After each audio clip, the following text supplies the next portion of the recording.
Hi, Hi, blogging heads. hi, blogging heads. Hi, Dana. Hi, Megan. I'm Dana Goldstein from the Daily Beast and the Nation, and I'm here in Brooklyn.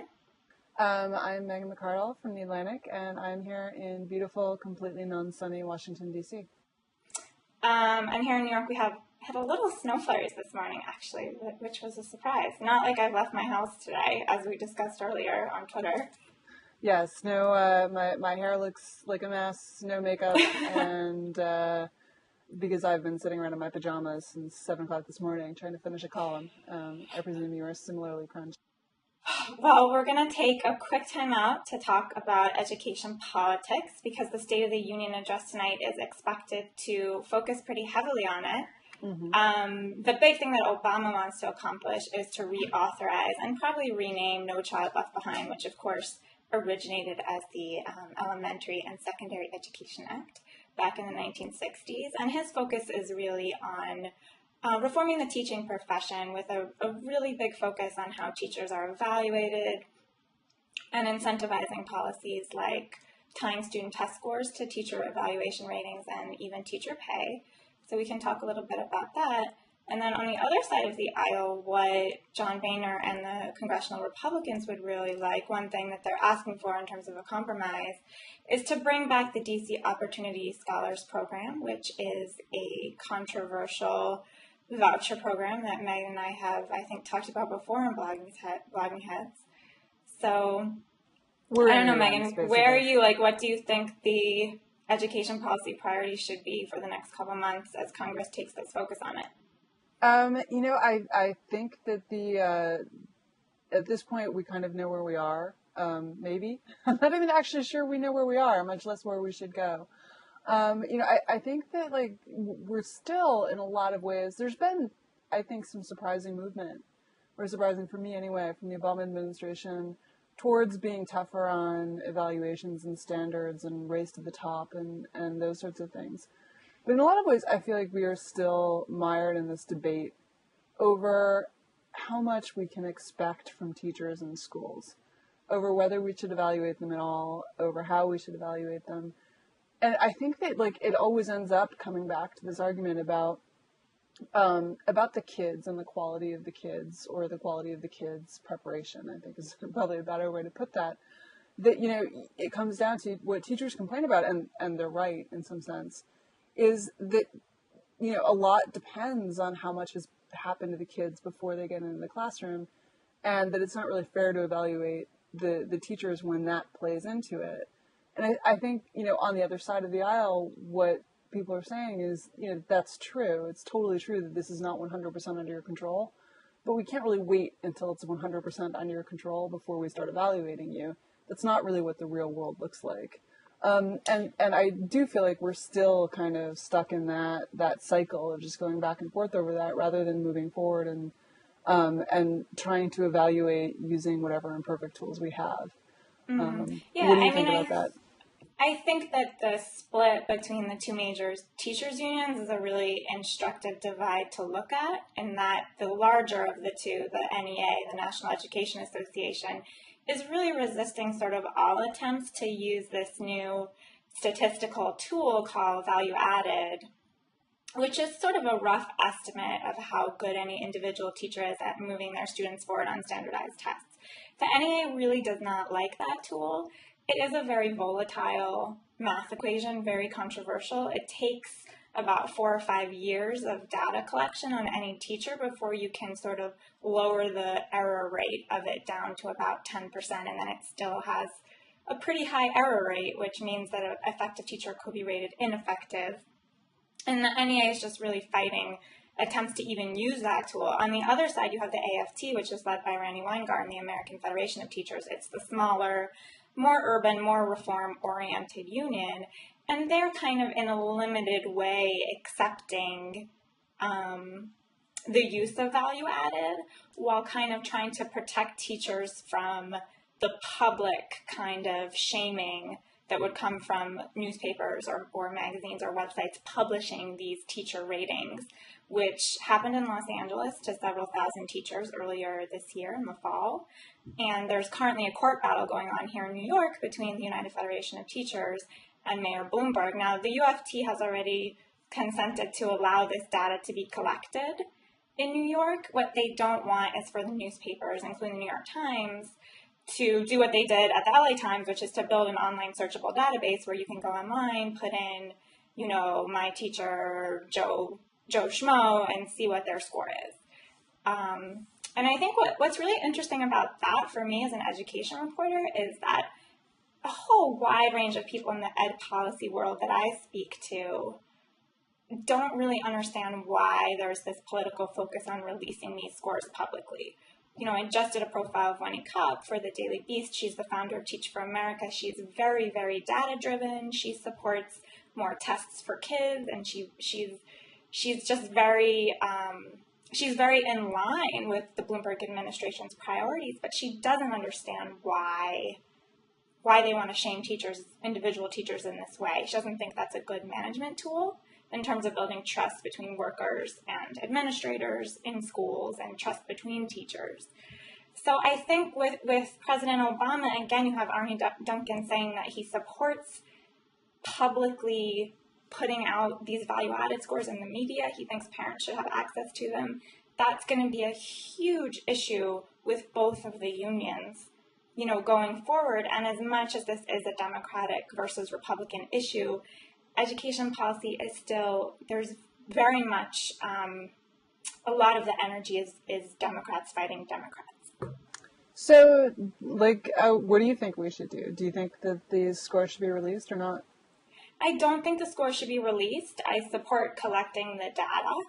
I think that there's a case to be made that parents should have access to it. I don't think they should have access to a single year's data on a teacher. I think if a teacher has been in the system for a number of years to the point where their score may have stabilized due to having more data available, I think that it is fair for a parent to see that. But I think they would need to sit down and have a conversation with someone who understands value added within a school, who can explain to them what it means. I don't think that being able to go to an institution on the internet that is not the school system and not accountable is the best way to deal with this. I think the focus on teacher evaluation in particular is just a bit misguided, in that I think we need to be talking more about how to develop a better teacher corps, how to get higher achieving students into the teaching profession and get them to stay there if they show that they're good at it. And because realistically, when you talk about things like teachers in rubber rooms who are awaiting disciplinary hearings, which has become such a lightning rod issue in education policy, you're really talking about like 0.5% of the teachers in a big system like New York or LA. And really what you have is a lot of people that are kind of in the middle. They're not going to do really poorly or really great on any sort of new evaluation system that we develop.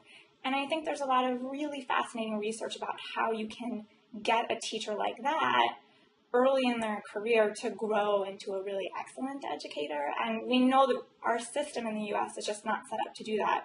We don't give teachers enough opportunities to watch master educators do what they do in the classroom. We put them in their own classrooms and don't give them a lot of opportunities for collaboration. We know that in other countries, teachers only spend about 50% of the hours in their day with children. They spend the other 50% with adults, kind of talking about best practices, doing lesson planning, and everything that we all do in all of our professions to get better at what we do.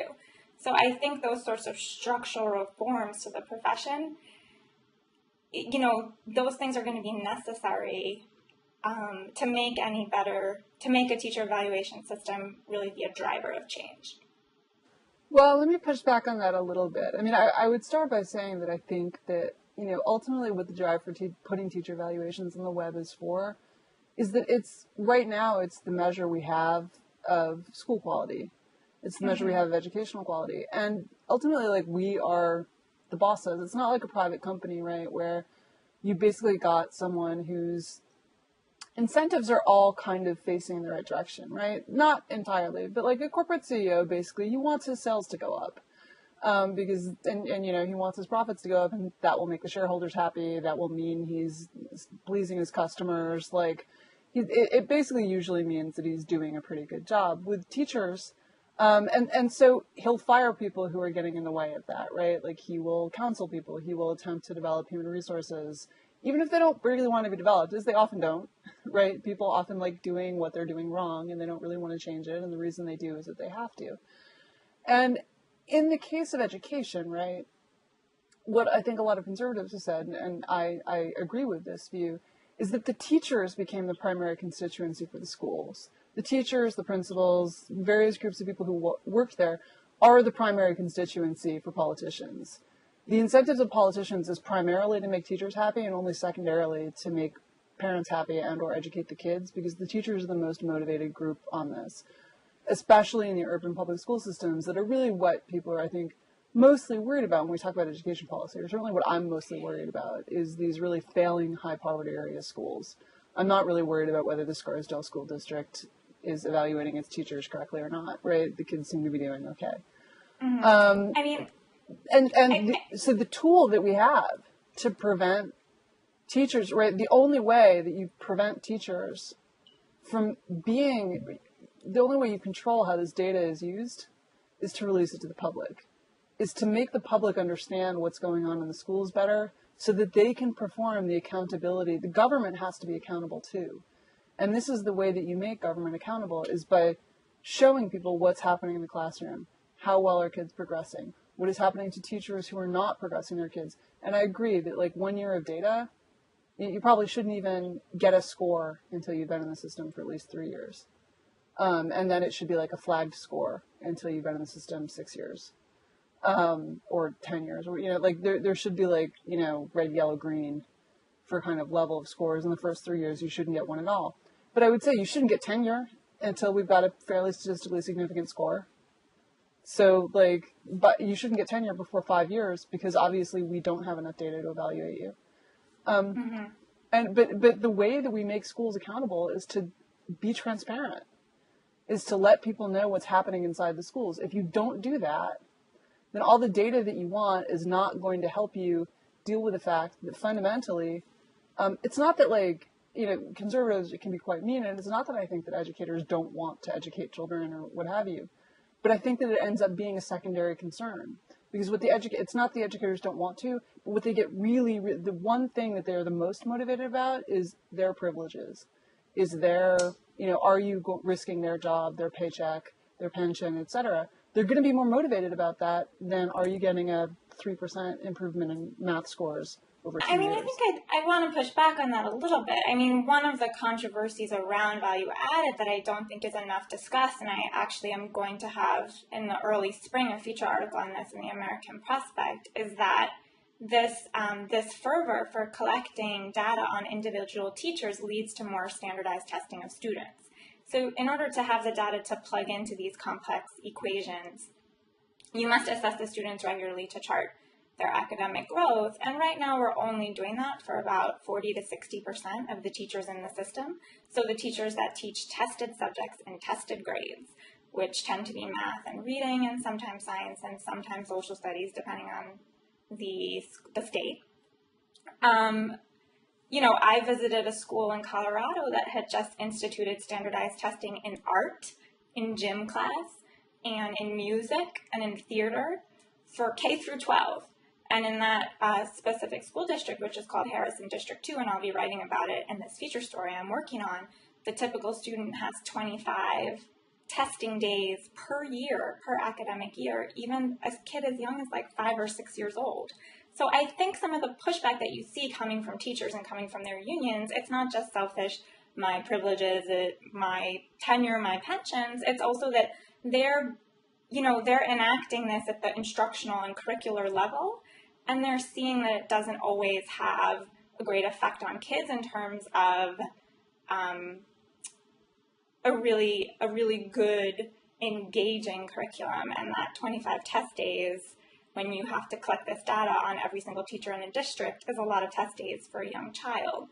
That said, I think that if you look at a city like New York and a state like New York, the politics have shifted tremendously. I mean, it certainly was true in the past that for a Democratic politician, the teachers union would be a far more powerful constituency, say, than the parents of the children attending a public school in any one given neighborhood because the teachers' unions could mobilize, so much campaign money and grassroots support.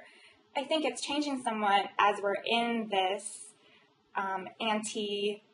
anti-public sector moment that has even, infected relatively liberal places like New York and New Jersey, when you have both Mayor Bloomberg and Governor Cuomo and Governor Christie in New Jersey all sort of coalescing around the idea that we need to cut back on union privileges, cut back on pensions. We need to come to the table on these issues of teacher evaluation. The unions are very much in a defensive crouch.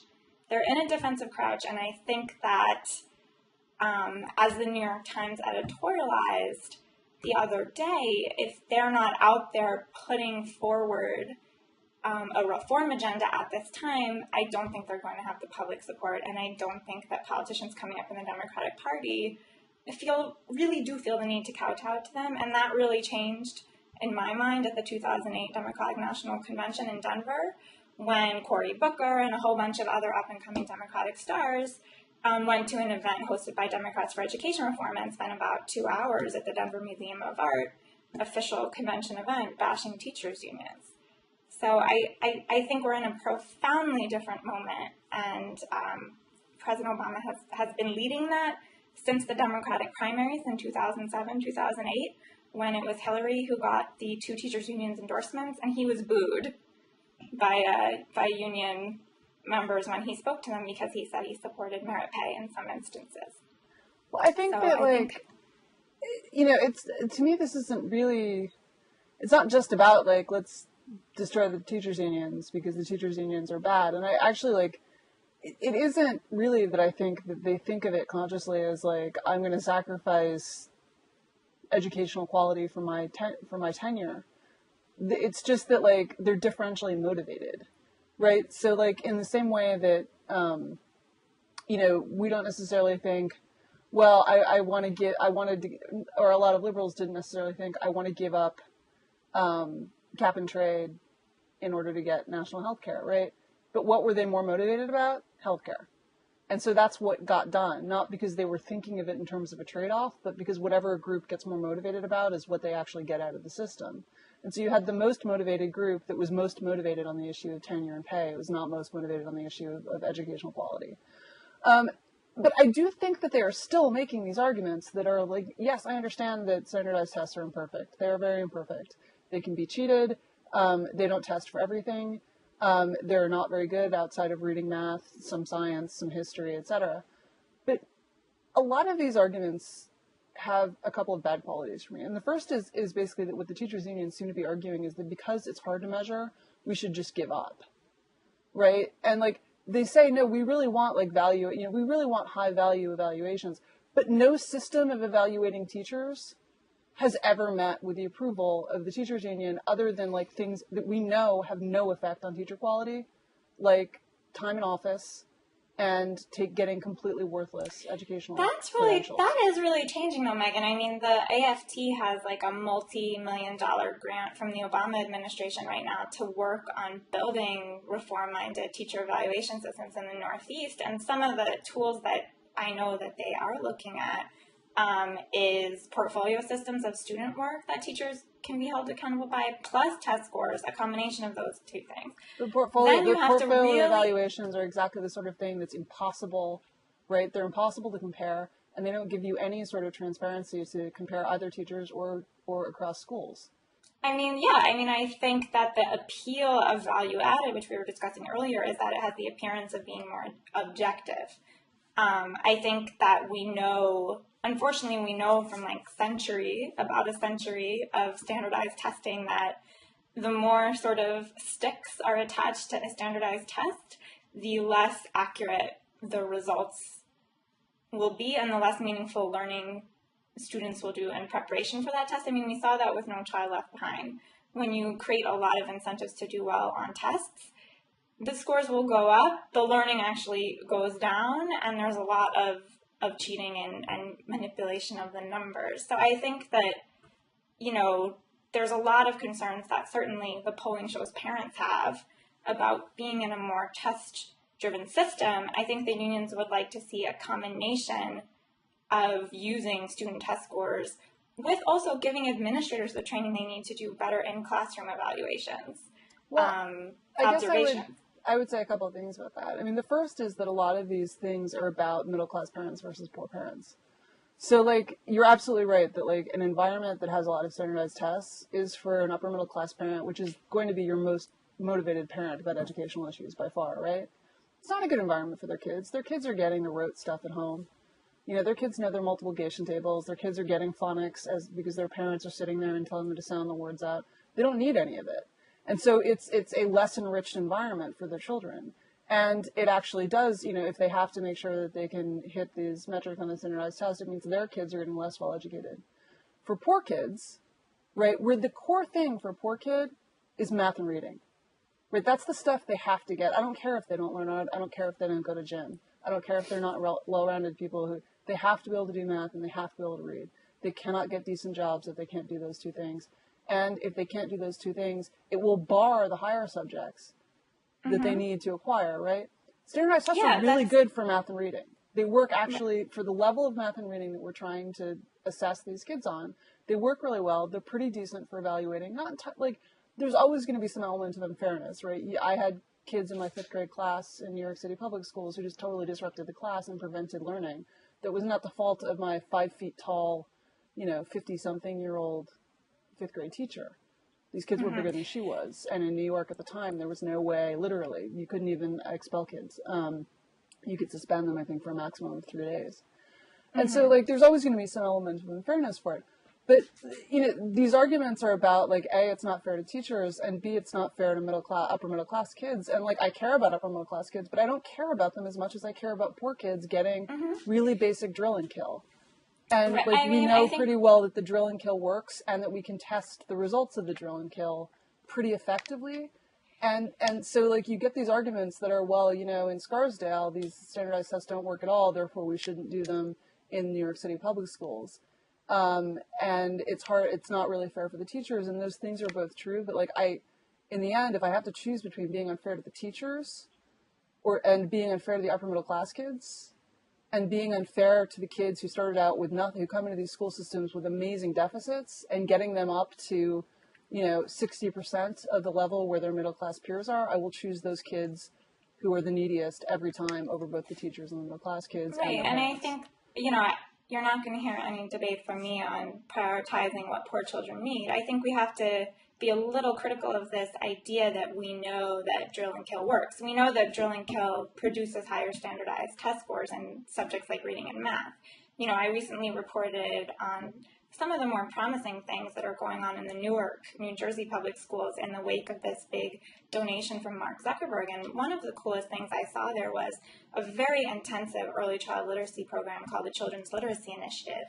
And what this project does is that they train teachers to use a whole variety of instructional methods to get poor kids up to grade level by 3rd grade in reading, because we know that if you don't achieve reading mastery by the 3rd grade, you don't have the skills to then acquire content in science and social studies and all the other subjects that you need to learn from that point forward, and that you have a very high rate of dropping out of high school if you cannot read at grade level in 3rd grade. So what the teachers that participated in this Children's Literacy Initiative are learning are ways to read aloud to students in a very specific type of words and way that they speak to the students that encourages comprehension of what the students are reading, ways to coach students about how to write about their own lives that improves literacy. And there's all of these different things that, yes, at the end of the day, they do lead to higher test scores, but they are not, when you go into these classrooms, you're not looking at a drill and kill classroom. So I think that we need to look at how to achieve the results in the richest and most instruction and curriculum-driven way possible that makes school engaging for children, because we don't have evidence that poor students that go through a drill and kill curriculum for 12 years in public school have any higher rates of entering into the job market or graduating from college or anything else. The jury is out. So I guess I do have an overriding concern about an overemphasis on testing in particular. I think President Obama is super enthusiastic about it. I think he really is a believer. I think the problem is it's not that it's perfect, right? This is the thing you see in like corporate compensation systems all the time. There's always this dance between employees and employers. Like employees would like not to be evaluated at all, right? And employers would like to know exactly who's adding what value to their organizations. I don't know. I think a lot of workers want really meaningful evaluations. I mean, this is some of the things that polling from teachers, for example, has shown is that they're disappointed when they get a classroom observation that does not give them any feedback on how to improve their practice. I just mean that, so for a sales force, for example, right, they would mostly, the average salesperson would like, or the slightly below average salesperson would like not to have their compensation tied to how much value they're actually generating for the company, because that would mean their compensation would go down. And so and they also, there's often, the thing that you hear from teachers when you talk about doing sort of more subjective evaluations is, well, what about abuse of power by employers? And so employers will try to put in these very rigorous evaluations, and then suddenly is using like these incredibly advanced statistical methods. And suddenly what you hear from the employees is, as Jim Manzi said to me, like your sales force, suddenly everyone's like Aristotle, and they can totally explain to you how your model has failed and why it doesn't account for the problems in their particular sales territory or whatever. But ultimately what companies don't do is say, okay, well, I guess we just won't have any criteria at all, or we won't have any criteria that give us the power to do anything. Right? Like ultimately what I see the teachers unions as still fighting for is not having any criteria that will allow any of them to be fired or told that like they have to improve, they have 6 months to improve, or that's it, or denied tenure. Like they are not interested in developing criteria that will give anyone the power to do anything to the teachers. They're perfectly happy to develop criteria that will allow the teachers to, as they desire, improve their own teaching. But that's not enough. It's not, you don't try to have a sales force that just sells based on no matter how great the product is. Charities do not run this way, where you have a group of volunteers who just does what their heart tells them, and the is not accountable to the organization. Ultimately, you're going to have to either give principals a lot of discretion, which the union really doesn't want, to fire people based on these portfolios or what have you, or you're going to have to go back to the admittedly completely imperfect, but what we've got, tests that the teachers unions also don't like. Mm-hmm. I mean, I don't know. It is shifting. If you look at Colorado, their state legislature passed this bill, the Great Teachers and Leaders Bill, which is 51% data-driven evaluation of teachers and the other 49% subjective observation. And if you do poorly in that system for 2 years in a row, you lose tenure, and your principal has the right to fire you or to retain you as he or she wishes. And the American Federation of Teachers affiliate down in the state of Colorado, they supported that bill. So that is a leading reform model that goes pretty far, and it actually weighs the value-added data stronger than it does the subjective evaluations, and it was supported by the union. So I think it's, just important to acknowledge that this is rapidly shifting terrain. I think, right. I'm not saying that it can't be fixed. I'm not saying it's impossible and it will never happen. I'm just saying that I think that you have to acknowledge, to me, it's not that I think that these tests are in any way even close to perfect. It's just that they're what we have. And you've just got to say, well, it's not going to be perfect, and some people are going to be unjustly fired, and other people who aren't very good teachers will be unjustly kept on because no system is going to have no errors whatsoever. And that ultimately what we're trying to do in terms of helping kids is important enough that we're going to have to live with. It's not fair to every single teacher who ever passes through the system. Right. And I think that, no one working on these issues would say that there is such a thing as a perfectly fair evaluation system. And I agree with you completely that we need to have evaluation systems for teachers with teeth. And it's been an incredible problem. I think that the unions and the administration share responsibility for why we don't currently have those. It is a lot of work to evaluate all your employees in a rich and meaningful way that both develops them and moves them along if they're not doing well.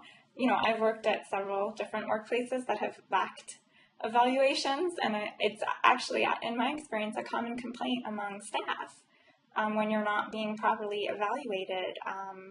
Yes. It puts staff in a really weak position. If you're doing well at your job and someone else is not, and there's no system to give credit where credit's due, that's a bad thing in any profession, and I know that from my own work.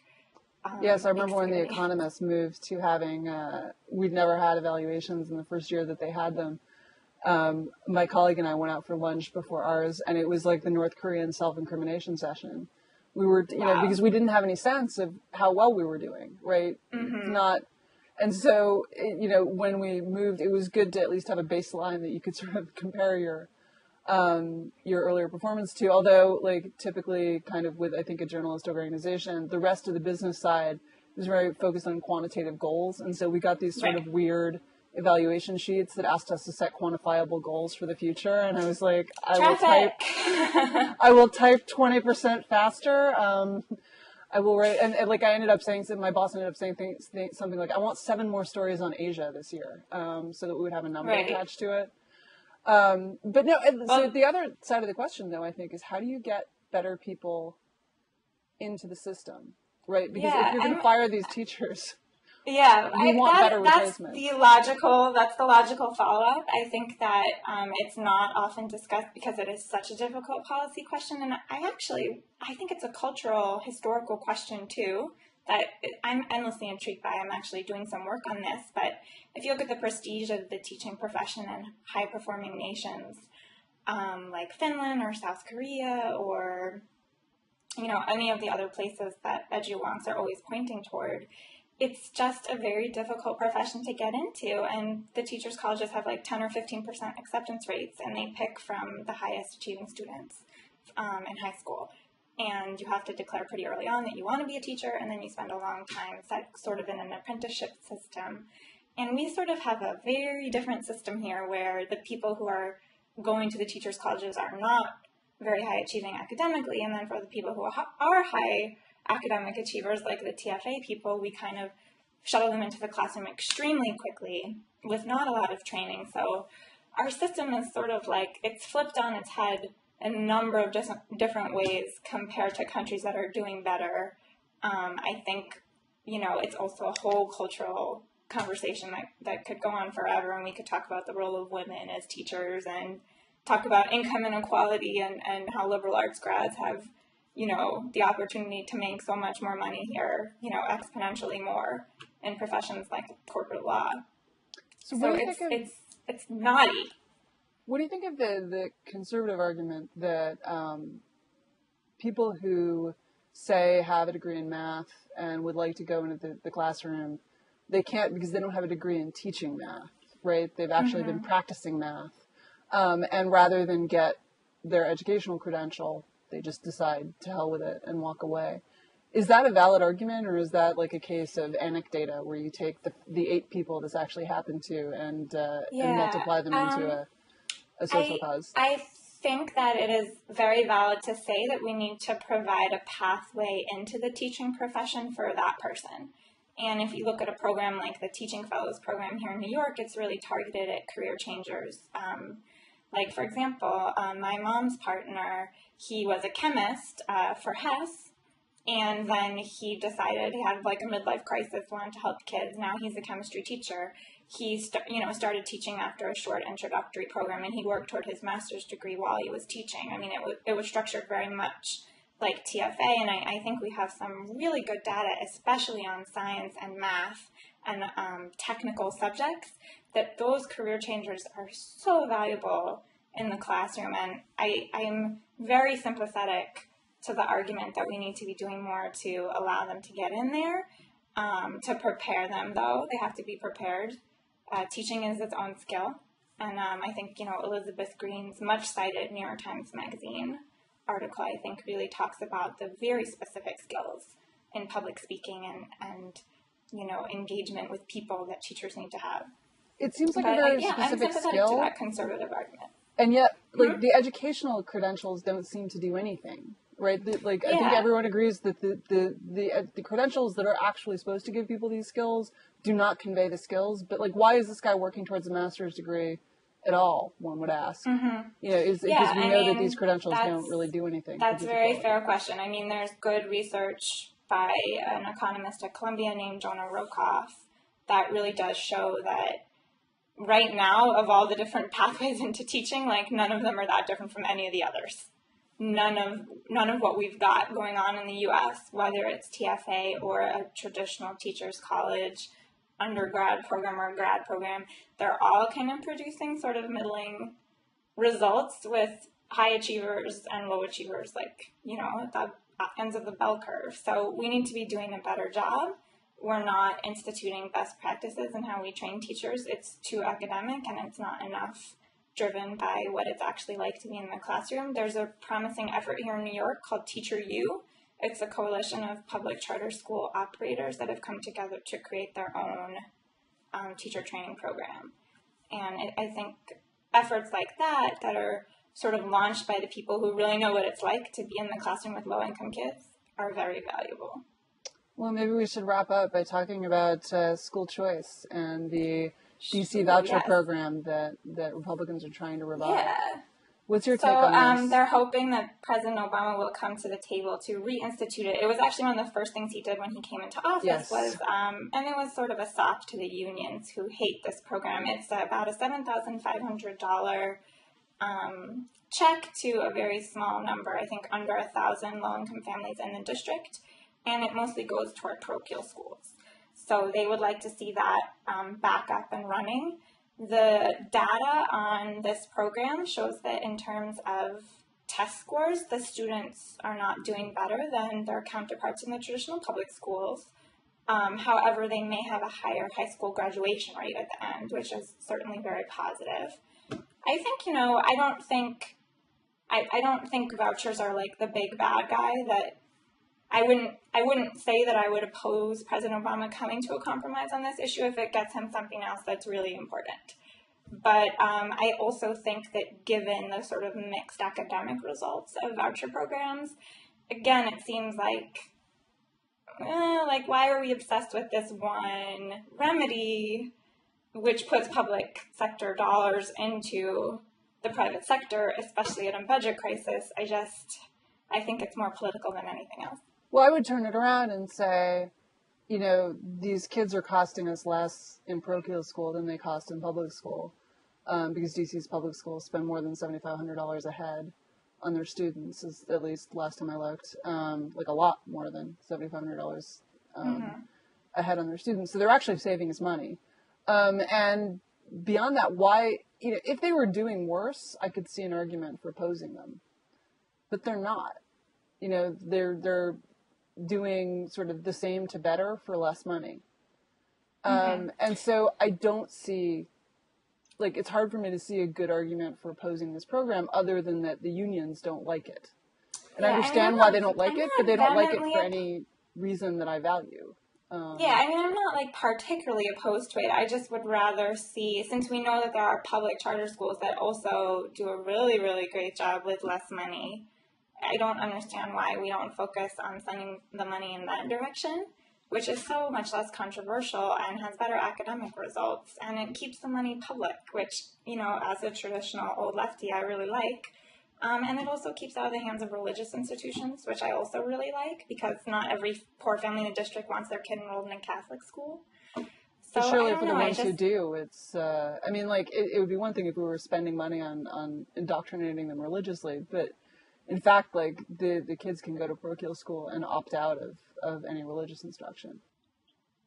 I don't know the details on that. I mean, just in general, if it was the best option for my kid, I would certainly take advantage of it. I would certainly take advantage of it if it were the best option for my kid. I think it's a limited program with limited results that's reaching a very small number of people. So if a compromise on it is going to help the Democrats really move forward on something more transformational, I wouldn't put a stick in the ground over it. I think you and I have discussed this before, but the biggest voucher program in the country is in Milwaukee. And there's some really interesting research that shows that even though the students are not doing better academically, the parents are a lot happier. They feel that the students are safer. They feel that the environment is just more conducive to learning and respect, and the discipline is better. And I truly believe that as liberals, we have to grapple with that. I don't think that that can just be written off as not a worthwhile reform if the parents are really feeling like their children are in a better learning environment. And I would say that as conservatives, like, well, I don't know if I'd call myself conservative, but certainly on this issue, I'm in the box with the conservatives that I supported vouchers. I'm disappointed with what they've done. They certainly didn't live up to our expectations, but they also, like, if they had turned out to be worse than regular public school, I would feel like I would have to do a rethink. But they're like the same to modestly better as regular public school, and they're a lot cheaper, and they don't harm anyone else. And so, like, I'm also in favor of charter schools. Let 1,000 flowers bloom. But why not bring more options into the system unless there's some actual harm? Unless we're spending more money or there's some actual harm that I can point to. And I don't really see in any of these programs any harm that's come out of them. There have been bad charters and bad private schools accepting vouchers. But mostly I think that all of the choice in the system has been a force for good. And I think the more choice you have, the more, A, you get more satisfied parents, which is valuable. And B, but the more options, the more chances you have to learn new stuff that works. And, the more... I support choice to an extent, but I think it's important to recognize the limits of it, which is that you can't like choicerize an entire public school system. I mean, we haven't seen a single district that has pursued that. Even in New Orleans, they stopped short of going that far. And I think that it's very important to realize that the majority of children will always be within the traditional public schools and the neighborhood schools. And I'd like to see a reform agenda across both parties that focuses a bit more on reaching kids where they are with good instruction and good curriculum, and a bit less on obsessively managing the structures of launching new schools and moving kids around to new types of schools.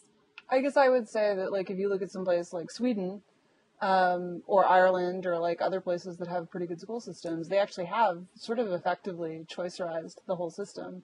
And I agree that no one has done it here, but I think that's more about the political constraints from the teachers' unions among the most important interest groups, as it is about sort of the practicality of it. And, like at some level you have to set your political aims high. Maybe we won't get there, but you could set it higher. You set it to, let's choicerize the whole thing. And then, maybe we'll get to 75%. And some people will still just go to their neighborhood schools because their parents aren't that involved and that's what happens to be there. But the more that you can bring choice in the system, the more you can bring, whether that's public or private, but the more options you have, I think it's not just that it makes the parents happier. It really is that, like, we don't know what the best way to do everything is yet. And you find that out the way, I think that we find out what makes good soft drinks by having a market that produces a bunch of different kinds of soft drinks. And, consumers taste them and they pick the ones they like. And you learn more as you go, and people are always experimenting and trying even new things to attract more people. I think that model, it's obviously not like a perfect parallel for something that's paid for publicly, which obviously I think that we should still continue to make sure that every kid in America has an education. Mm-hmm. But it has a lot going for it. It's been very successful in a very wide range of fields.